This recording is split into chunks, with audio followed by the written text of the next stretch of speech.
Hi there. When is a door not a door? When it's a jar. You can jam a door with a jar. You can adore a jar of jam. Well, maybe if it's gooseberry or boysenberry. Feckin'. There's a joke or riddle there somewhere, but it needs picking at some more. Why is a raven like a writing desk? Why is a raven like a writing desk? Not when is or how is, but why is. That assumes a raven is like a writing desk. I suppose in an imaginary world where rabbits have pocket watches and pigs can fly, difference is a commonality shared by any two things that are not the same. In the future, when everything turns to dust, had there been anyone left around to think it, they may have thought that both the raven and the writing desk once had matter, unlike the imaginary poser of the question, the Mad Hatter, who was never composed of physical substance. Yet we can talk of him. Akin to the raven and the writing desk, the commonality of people could or should be their difference, not just their fingerprints, shape or features, but also their minds, their dreams, their lifestyles, aspirations, abilities, goals, desires, beliefs, opinions, needs, and understanding. Yet institutions and nation-states deny or ignore the common difference, the humanity of people. They form, legislate, and treat people like sheep to satisfy their own needs and greeds. Even sheep would be seen to be individual if you got to know them.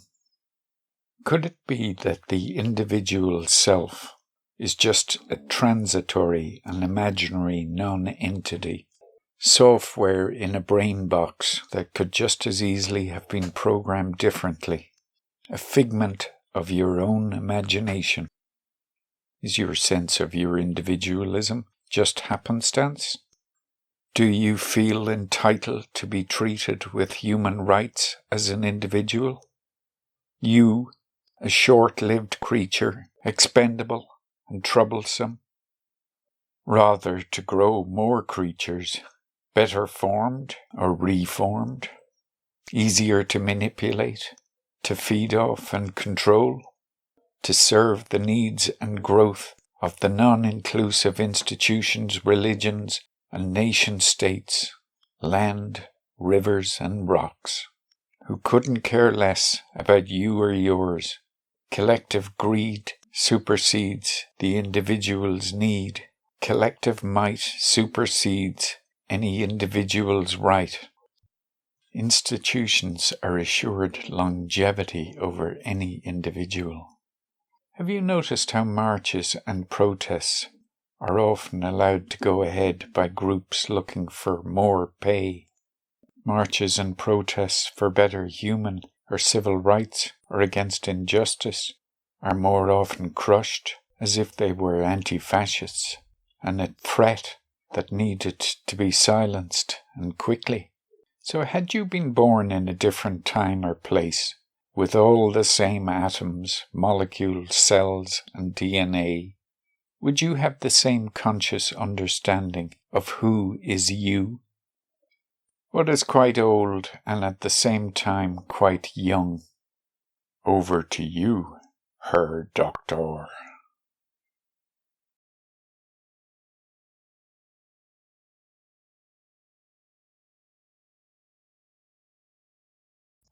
Well, this is a practical concept we need in elucidating people's relation.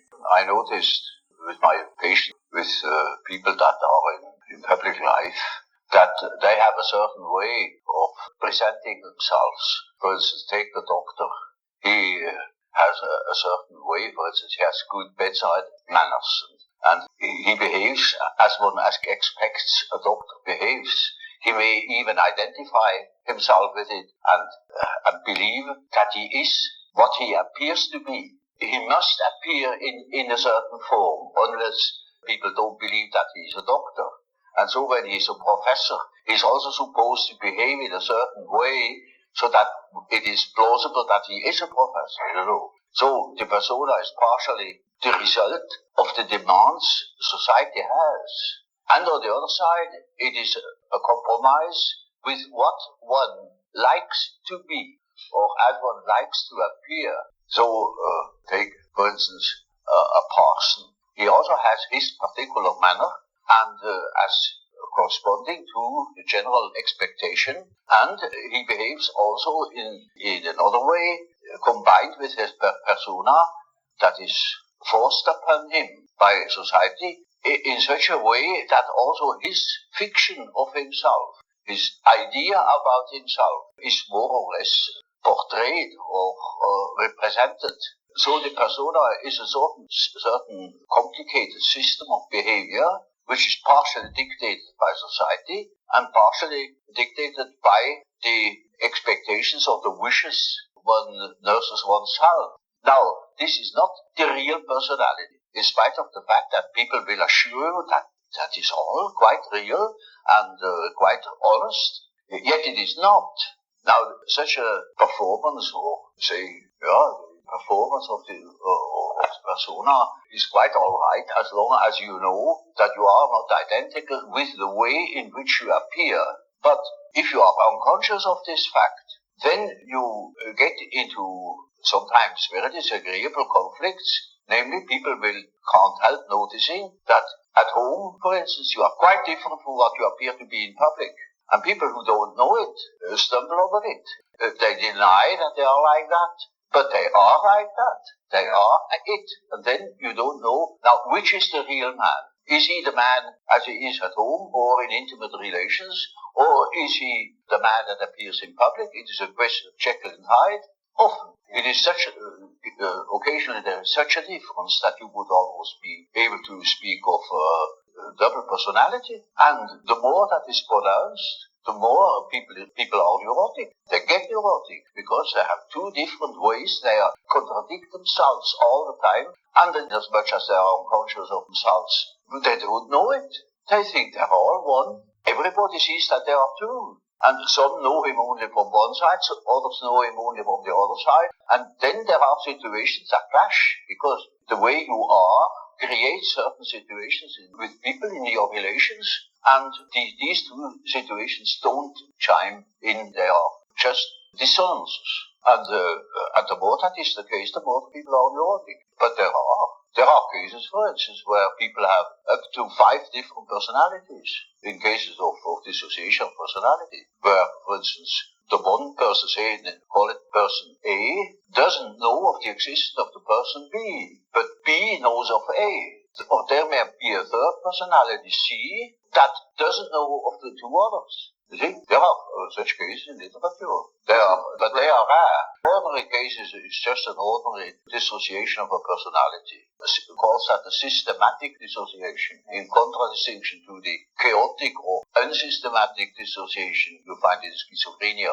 The ego is supposed to be the representative of the real person. For instance, in the case where B knows of A, but A doesn't know of B, in that case, one would say the ego is more on the side of C, because the ego has a more complete knowledge, and A is a split-off personality. You see, when I say self, then you mustn't think of I myself, because that is only your empirical self, and that is covered by the term ego. But when it is matter of the self, then it is matter of a personality that is more complete than the ego, because the ego is only consists of what you are conscious of, what you know to be yourself. For instance, in our example, B that knows A, and A doesn't know B, B is relatively in the position of the self. Namely, the self is on the one side the ego, on the other side the unconscious personality, which everybody is in the possession of. Everybody, not in the possession. Very often it's just the other way around, that the unconscious is in possession of consciousness. But that is a deep case. Now, you see, while I am talking, I am conscious of what I say, I am conscious of myself, yet only to a certain extent. Quite a lot of things happen. For instance, I make gestures. I'm not conscious of them. They happen unconsciously. You can see them. I may say or use words, and I can't remember at all having used those words, or even at the moment I'm not conscious of them.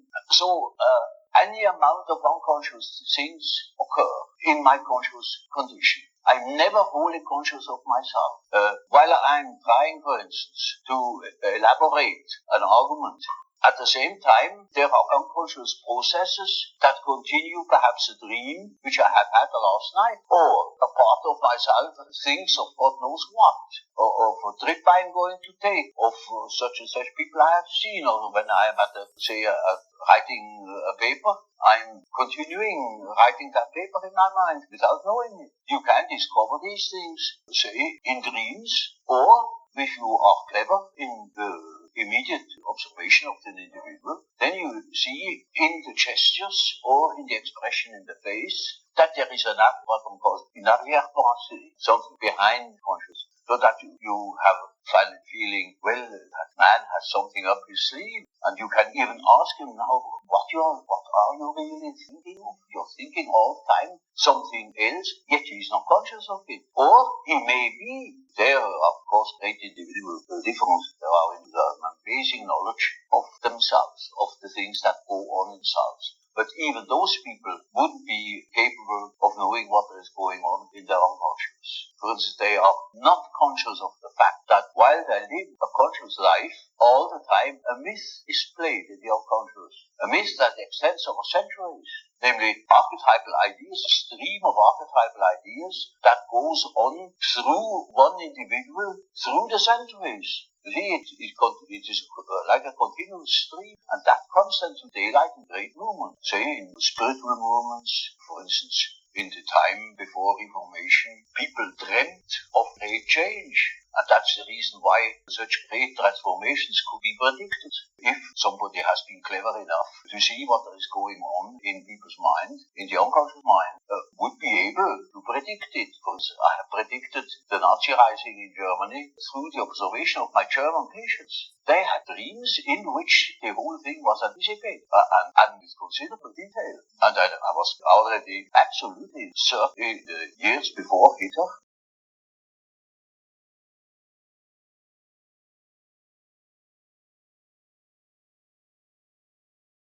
That was an extract at the start of a 3-hour interview with Carl Jung in 1957, available on YouTube for all to see. It was interesting what he had to say of the unconscious mind working away to find solutions to problems or anomalies it is aware of all by itself. I myself engage in this practice quite a lot. Pose a problem, and then just wait for the solution to pop up in its own good time. For instance, the other day I was listening to an old episode of Car Talk with Click and Clack, the Tappet brothers, on the radio. As part of the show, they have a little quiz question each week and give the answer the following week. If the question was of a mathematical bent, I may have a go at solving it, lest I need to write down a load of figures without a pen to hand. The question the other day was as follows. Holmes and Watson were hiding in a doorway, unseen, or so they thought. At the next door, antagonists and conspirators were meeting. A ruffian approaches the door and gives a secret knock, plain to hear and easy to imitate for our Sherlock. A panel in the door opens and someone inside says, 6. The visitor responds with 3, and he is admitted into the building. Another man comes along, gives the same knock. The panel opens and the voice within says, 12. The man responds with 6, and the door is opened for him also. Yet another man approaches, and the ritual is repeated. This time the voice says 14. Blurts out Watson. It's 7. I say, not much of a code. Holmes quickly puts a gloved finger to Watson's lips to shut him up. The man at the door responds with 8 and gains admittance. Watson shuffles a little sheepishly, but convinced the last visitor gave the wrong answer. Most peculiar. Sherlock turned to his companion. I am going in, Watson. Look, here comes a hansom. Quick, man, return to Baker Street. If I am not back for breakfast, come back and bring Lestrade. Oh, and Watson, bring your firearm. Watson hailed a cab as Holmes approached the door and gave the now familiar rat-tat-tat-tat. Watson, now in the cab and having already given instructions to the driver, managed to hear the voice at the door say 22. Unfortunately, the noise of the horses' hooves and the wheels on the cobbled street prevented him from catching Holmes' reply. But when he looked back, Holmes had entered the premises. So what answer did Holmes give? I pondered a little on this puzzle, following hearing it, with no avail. The following day I recalled it and gave it a little more time. There was a solution. If Holmes could figure it out, I would not be defeated. The following morning, as I was dressing, even though I had not consciously thought of this problem since midday of the day before, there was the answer. Obvious and elementary. 9. The only answer it could be. As for Holmes, he did of course get himself into a pickle. The puzzle was just a ruse he could not resist. Lestrade and Watson came and saved the day once again, and they all made it safely to the end of the book.